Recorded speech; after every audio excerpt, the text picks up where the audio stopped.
बिस्मिल्लाहिर्रहमानिर्रहीम। कैसे हैं भाई आप लोग? रटना नहीं है, समझना है। Sindh text book board, matric biology, chapter number 3, coordination and control, part 10। इस चैप्टर का करने जा रहे हैं हम पार्ट 10 और ह्यूमन नर्वस सिस्टम का पार्ट 6 करने जा रहे हैं। और क्या देख रहे हैं हम इसमें? लॉब्स ऑफ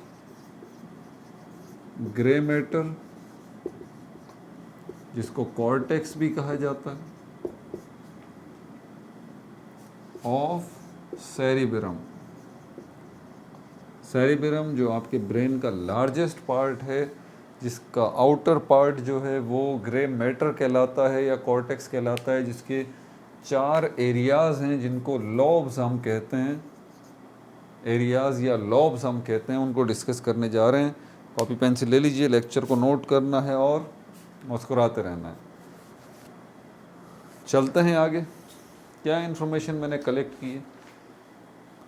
ये बहुत डिटेल्ड टॉपिक है, बहुत ज़्यादा इसके अंदर इन्फॉर्मेशन है, लेकिन आप लोग अभी फ़िलहाल इसमें वही मैं कोशिश करूँगा कि जो आपकी बुक में लिखा है ना, सिर्फ उसी को आपको एक्सप्लेन कर दूँ।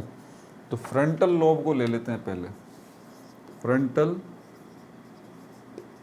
लोब, मैंने पिछली वीडियो में एक बात समझाई थी, बायोलॉजी मुश्किल नहीं है, इन्फॉर्मेशन असल में इसमें बहुत ज़्यादा है।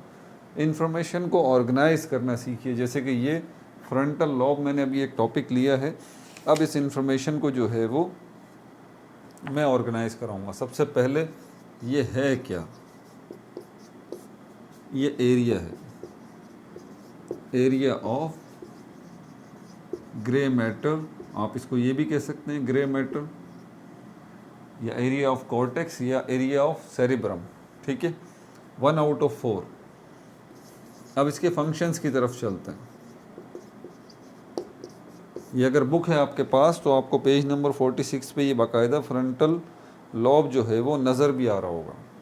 मोटर कंट्रोल पहला काम है इसका, मोटर कंट्रोल। मोटर का वर्ड जहाँ आए समझ जाइए मसल्स की बात हो रही है।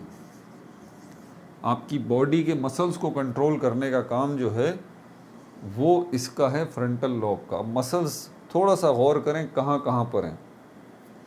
हर जगह पे मसल्स हैं। आपकी आईज़ में मसल्स हैं, आपकी टंग, आपके चीक्स, आपकी बॉडी में जो बोन्स हैं, जहाँ जहाँ वहाँ पर मसल्स मौजूद हैं। हार्ट जो है वो ख़ुद एक मस्क्यूलर पंपिंग ऑर्गन है, तो मसल्स तो सब जगहों पर हैं। तो अंदाज़ा कर लीजिए कि फ्रंटल लॉब का कितना मुश्किल काम है और कितना बड़ा काम है। और इसको मसल्स को मोटर के नाम से याद किया जाता है बायोलॉजी की दुनिया में। समझ में आ गई बात? तो समझ जाइए जहाँ मोटर वर्ड आ रहा है तो मसल्स कंट्रोल करने की बात इसमें आ गई है। और इसी फ्रंटल लॉब के 3 एरियाज़ हैं और उनको भी ज़रा आप देख लीजिए। इसने ब्रैकेट में लिखा हुआ भी है, pre motor cortex, pre motor cortex एक तो ये एरिया है। दूसरा जो है वो प्री फ्रंटल कॉर्टेक्स है, जिसको एरिया यहाँ लिखा हुआ है, प्री फ्रंटल एरिया या कॉर्टेक्स आप कह लें। ये दूसरा हिस्सा है इस फ्रंटल लॉब का। और तीसरा है ब्रोकाज एरिया, ब्रोकाज एरिया। आपकी बुक में इसके हवाले से ज़्यादा डिटेल नहीं है और मैं ज़्यादा डिटेल दूंगा भी नहीं। अभी तो सिर्फ मैं आपको जो लिखा हुआ है उसी को एक्सप्लेन कर रहा हूँ। तो आपकी बॉडी के जो मसल्स कंट्रोल कर रहे हैं, मोटर कंट्रोल जिसके पास है वो किसके पास है? वो इस फ्रंटल लॉब के पास है। फ्रंटल लॉब के मज़ीद 3 एरियाज़ हैं, तो किस एरिया के पास है? ये इसके पास है। ये जो कहलाता है प्री मोटर कॉर्टेक्स। MCQs में पूछा जा सकता है कि बताइए भाई फ्रंटल लॉब का कौन सा हिस्सा है, कौन सा एरिया है जिसका काम आपके मसल्स को कंट्रोल करना है। ठीक है। दूसरा है प्री फ्रंटल एरिया, कॉम्प्लेक्स, इसमें लिखा है problem solving, problem solving, cognition या इदराकी कुव्वत इसको उर्दू में कहा जाता है। मतलब बड़े बड़े कोई पेचीदा मसले हैं, कॉम्प्लेक्स टॉपिक हैं, मैथमेटिक्स से लेके साइंस से लेके, जो साइंटिस्ट हजरात हैं ना, उनका ये प्री फ्रंटल एरिया जो है ये बड़ा ज़बरदस्त होता है, क्योंकि उनका काम ही जो है वो कॉम्प्लेक्स सिचुएशंस को, प्रॉब्लम्स को हैंडल करना होता है, उनका हल निकालना होता है। इसके अलावा जो जासूसी की दुनिया से ताल्लुक़ रखते हैं, जो स्पाई होते हैं, जो एजेंट्स होते हैं, सीक्रेट एजेंट्स होते हैं, बहुत ज़्यादा उनका आईक्यू लेवल हाई होता है, तो वो भी मुश्किल से मुश्किल मसलों को जो है ना वो बड़े टेक्निकल तरीके से, पेचीदा उलझे हुए मसलों को हल करना जानते हैं, प्रॉब्लम सॉल्व कर सकते हैं। तो उसकी वजह क्या होती है? उसकी वजह उनके ब्रेन का ये पार्ट होता है जिसको प्री फ्रंटल एरिया कहा जाता है। उसके बाद स्पीच प्रोडक्शन, जो भी किसी भी किस्म की स्पीच हो रही है, बातचीत हो रही है, स्पीच प्रोडक्शन, ये सारी की सारी कौन कंट्रोल करता है? ये ब्रोकास एरिया जो है ये कंट्रोल करता है। ठीक है भाई, ये फ्रंटल लॉब की बिल्कुल 19-20 या अलिफ बे कह लें आप या ABC कह लें, सिर्फ वो मैंने बताई है, इसमें पूरी दुनिया आबाद है। आगे चलते हैं, ताकि क्योंकि मैं आपको इस बुक से ज़्यादा जो है ना आगे लेके जाना चाह नहीं रहा, इतना काफ़ी है आपके कैलिबर को देख के। हाँ, फर्स्ट ईयर इंटर की जब बायोलॉजी की बात होगी तो उसमें तो समझ लें फिर आधी डॉक्टरी आपको पढ़नी पड़ेगी, क्योंकि उसके बाद आपका है एंट्री टेस्ट। अब क्या है हमारे पास? दूसरा हमारे पास इसमें आ जाता है पेरिटल लॉब।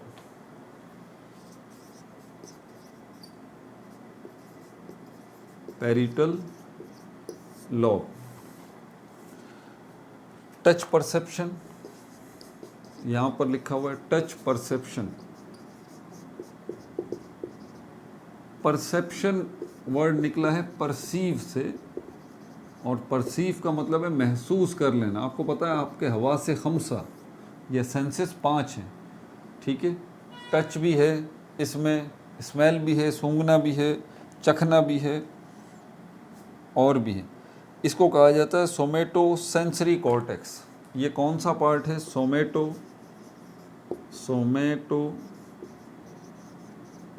Sensory cortex. ये सोमेटो सेंसरी कॉर्टेक्स है क्या? ये एरिया है, ये एक जगह का नाम है। कहाँ है ये जगह? ये पेरिटल लॉब के अंदर है जगह। और काम क्या है? जितने टच परसेप्शंस हैं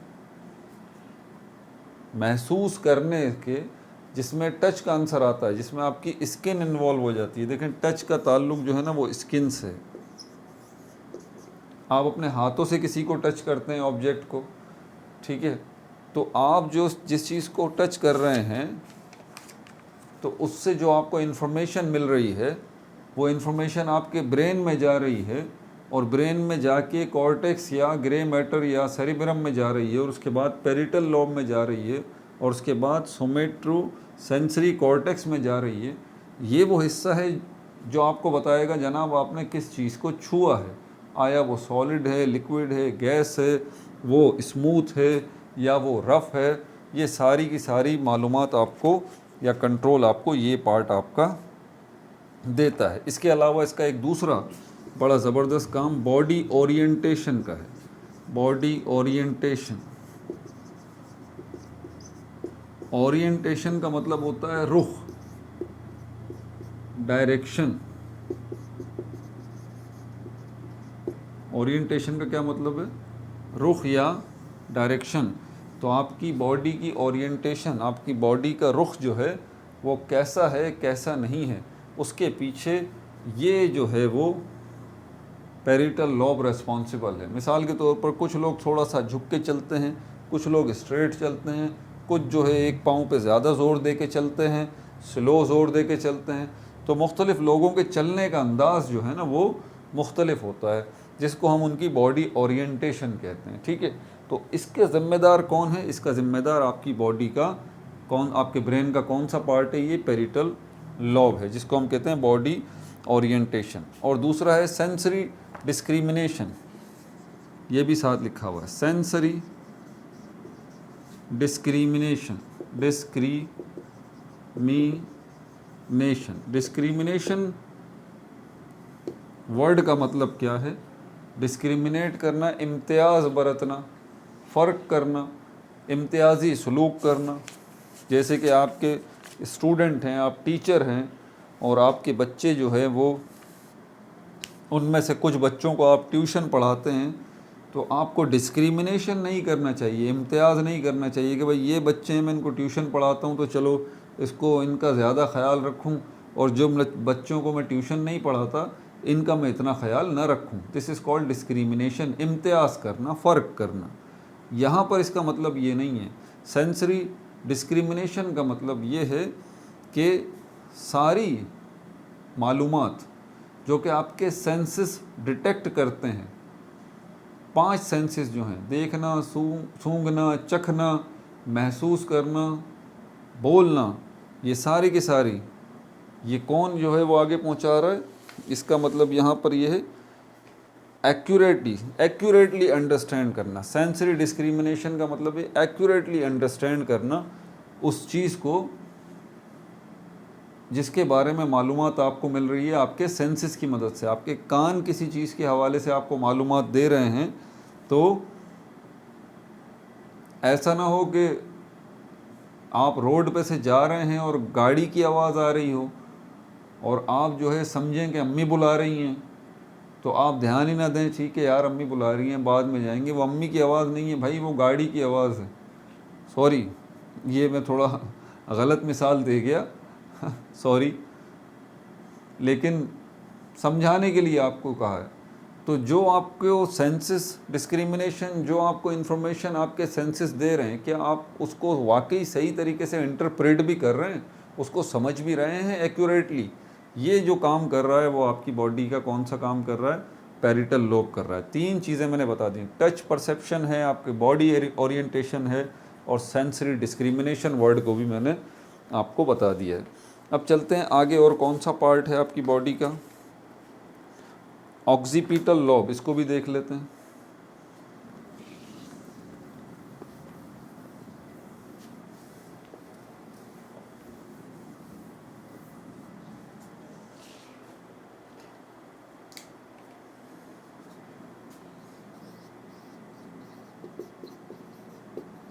ऑक्सीपिटल लोब, इसके हवाले से क्या है, अब ये तो लिखने की ज़रूरत नहीं कि ये वॉट ये है, कि ये तो अब आपको पता है कि ये एरिया है आपके किसका? ग्रे मैटर का या कॉर्टेक्स का। इसका फंक्शंस की तरफ चलते हैं, इसका डायरेक्ट इसका काम क्या है? विजन से रिलेटेड, विजन्स मतलब नज़र से मुताल्लिक, और जब नज़र की बात आए तो लाइट की बात तो आएगी, क्योंकि लाइट होगी तो आपको कुछ नज़र आएगा ना। इसको हम कहते हैं site. Site means Basharat, Basharat आपकी नज़र, ठीक है। इसमें कौन सा है, जिस एरिया को क्या कहा जाता है? Visual cortex, visual cortex. इसमें फ्रंटल ऑक्सीपिटल लोब के अंदर विजुअल कॉर्टेक्स जो है वो आपकी बसर से मुताल्लिक है, आपकी नज़र से मुताल्लिक है, आपकी साइट से मुताल्लिक है, आपकी आई साइट से मुताल्लिक है। इसके अलावा visual reception and visual interpretation, visual reception and interpretation, interpretation. मैंने अभी आपको बात बताई है कि आपके देखने का ताल्लुक लाइट से है। विजुअल रिसेप्शन, तो लाइट जो आप रिसीव कर रहे हैं उसको रिसीव कौन कर रहा है, उसको मीनिंग कौन दे रहा है? इंटरप्रेट का मतलब होता है तर्जुमानी करना, किसी चीज़ को मीनिंग देना। तो लाइट जो आप रिसीव कर रहे हैं और उसके बाद लाइट को इंटरप्रेट कर रहे हैं कि आया ये जो लाइट आई है ये कौन सी है? ये ट्यूब लाइट है, ये मोबाइल की लाइट है, ये सन लाइट है, एंड सो ऑन। इसमें बहुत सारी डिटेल है। तो ये सारी की सारी चीज़ें जो कि आपके इनफैक्ट अगर मैं बात करूँ इन अ नटशेल, आपकी नज़र से मुताल्लिक सारे के सारे मामलात जो हैं वो ऑक्सीपिटल लोब की ज़िम्मेदारी है। चौथे की तरफ चलते हैं, ये हमारे पास टेम्पोरल लोब है। टेम्पोरल लोब, ये टेम्पोरल लोब क्या है? बसारत हो गया, ठीक है। समाअत की तरफ चलते हैं, यानी कि आपके ऑडिटरी सेंसेशन,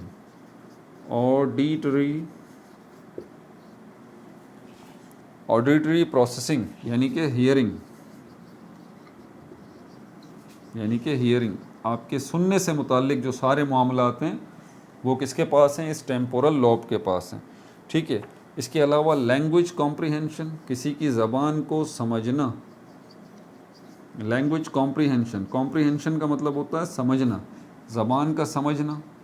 आप किसी दूसरे की ज़बान को सुन रहे हैं, भले वो आपकी ही ज़बान हो, उर्दू हो, सिंधी हो, इंग्लिश हो, ठीक है, कोई भी ज़बान हो जो आप समझ रहे हैं, उसको कॉम्प्रीहेंड कर रहे हैं लैंग्वेज को, तो वो भी ये कौन सा पार्ट है आपका, टेम्पोरल लॉब है, ये काम कर रहा है।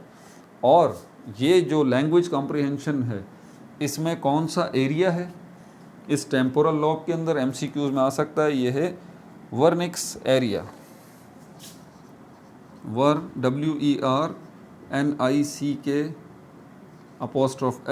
Wernicke's area. ठीक है भाई। और फाइनली काम मेमोरी और इंफॉर्मेशन रिट्रीवल, आपकी जो मेमोरी है इसका ताल्लुक भी असल में इस टेम्पोरल लॉब से है, और इंफॉर्मेशन रिट्रीवल, इंफॉर्मेशन रिट्रीवल का मतलब बता देता हूँ आपको। रिट्रीवल वर्ड निकला है रिट्रीव से, वापस बुलाना, मालूमात को दोबारा वापस बुलाना। इसको खालिस उर्दू में कहा जाता है बाजियाब करवाना, बाजियाब करवाना।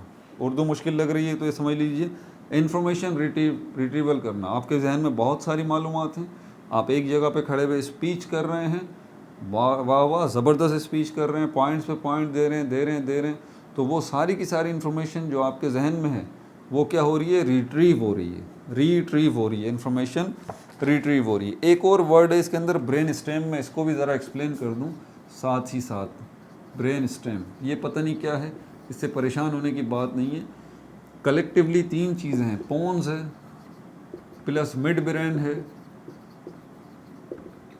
और मेड्यूला ऑब्लोंगेटा है, MO से मैंने रिप्रेजेंट किया इसको। ये तीनों मिलके ब्रेन स्टेम बनाती हैं। ठीक है, तो आपसे पूछा जाए कि ब्रेन स्टेम क्या है, आप कहें पार्ट ऑफ ब्रेन है which is consist of pons, mid brain and medulla oblongata. अपना बहुत ज़्यादा ख्याल रखिएगा। पार्ट 10 हो चुका और ह्यूमन नर्वस सिस्टम का पार्ट 6 भी हो चुका। पार्ट 7 में इंशाल्लाह हम किसको डिस्कस करेंगे, स्पाइनल कॉर्ड को डिस्कस करेंगे। No like no subscribe, only share.